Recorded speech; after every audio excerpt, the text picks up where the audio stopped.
Sa pagbili ng bagong battery, isa sa mga top na dapat ninyong i-consider is the warranty.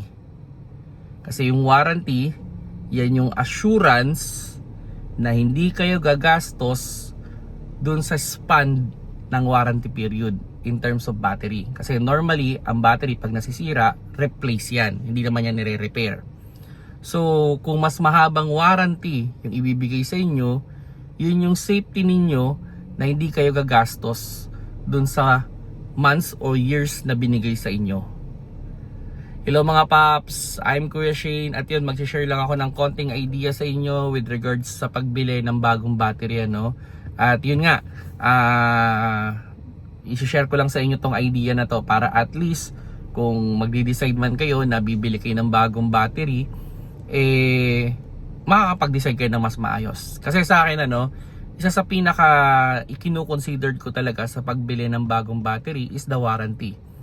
On the normal idea, syempre pag mas mahabang warranty ang kayang ibigay ng manufacturer, pwedeng mas tiwala siya dun sa kanyang product na magtatagal.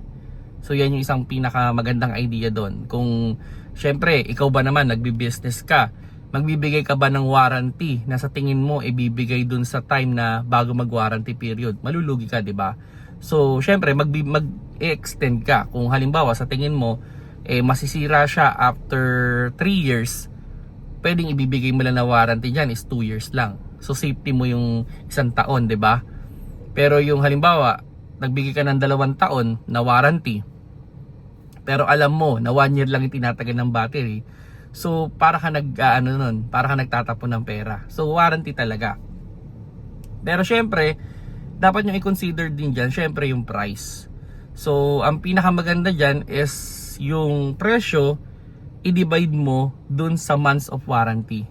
So dun mo makukuha yung sino ba yung mas mababa ang presyo.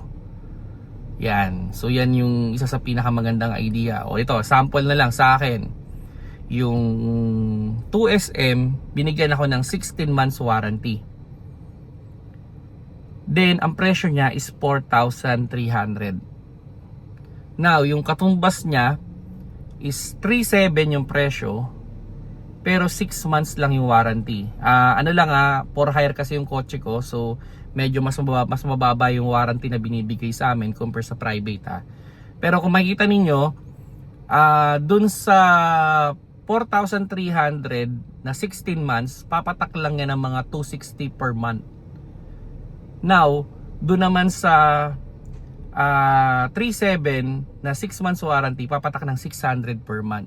So, mas panalo ako doon sa sabihin na natin, mas panalo ako doon sa 4,300. Kasi 16 months ako na possible na wala akong malaking cost sa battery. So yun mga paps, idea lang yan sa mga bibili ng battery.